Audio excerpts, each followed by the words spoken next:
He was running downfield, just about as hard as another kid was running back at him. They just collided, and it took them both a second to get up. It took the other kid a little bit longer. Everyone in the stands did. What I know of concussions is what a lot of people think is that it's just a temporary thing, just lasts a couple of days and then you're back in the game. And when you have a player who makes a hard hit like that and they pull him out of the game, all they're thinking about is getting back in. We come from a small community. A lot of us volunteer for youth sports, and we get to know these kids as team moms or just as board members. They all become our children. We know their names, we know how they stand, we know what they're like, and we're equally concerned about all of them.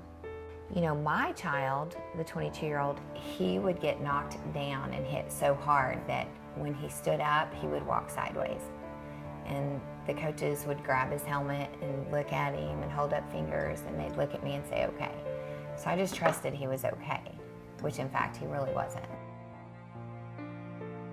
The smaller twin is smaller than the 22-year-old was, so he's little bitty. I don't want him to have long-term effects from a concussion. And after watching the 22-year-old, he has long-term effects from multiple concussions. So that's difficult for me, very.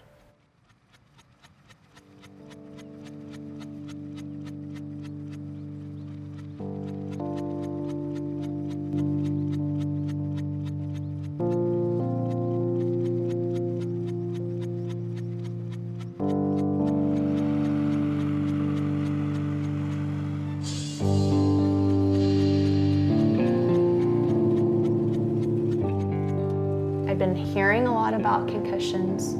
It just kept popping up. NFL players that had too many concussions are killing themselves. Then our state passes a law about concussion. You know, it's a hot topic. Head injuries in football have been an issue for over a century, and still parents are asking questions. In 2012, Brooke DeLynch assembled a team of world-class experts to help Newcastle implement a concussion risk management program she calls the 6 Pillars. Who's had a concussion in this room? There was a time that I've gotten a concussion. I didn't think much of it, you know, just a headache, move on with it, keep playing. It happened, I think last year. Yeah, hit pretty hard, helmet to helmet. Couldn't see, saw stars everywhere. Just walked back onto the field, started playing again. Didn't need to tell anyone. I mean, it's not like I was laying down, couldn't get up or anything. I thought I was fine. I always have headaches after football games, but nothing Tell us like. about the headaches after the football game. It's just, I don't know. It's mainly first half and halftime. I usually take ibuprofen halftime, just maybe get some of that away. It really does depend on who we play, because obviously when we play a bigger team, you're gonna get hit harder.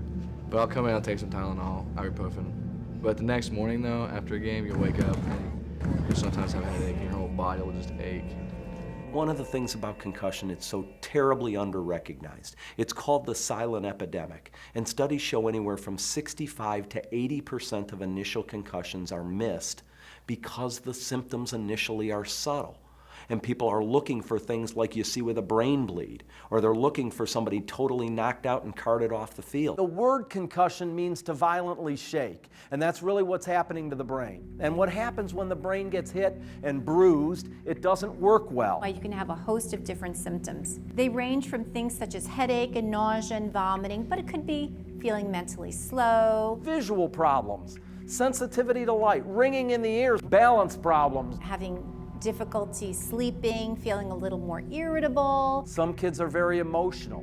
Depression problems, sadness, nervousness, crying, laughing uncontrollably. Attention concentration's off, feeling slowed down. There's so many different ways concussion present that it's very hard to just tell a kid or a coach or a parent, this is the one symptom to look for, because there's all these symptoms. Are you kidding me?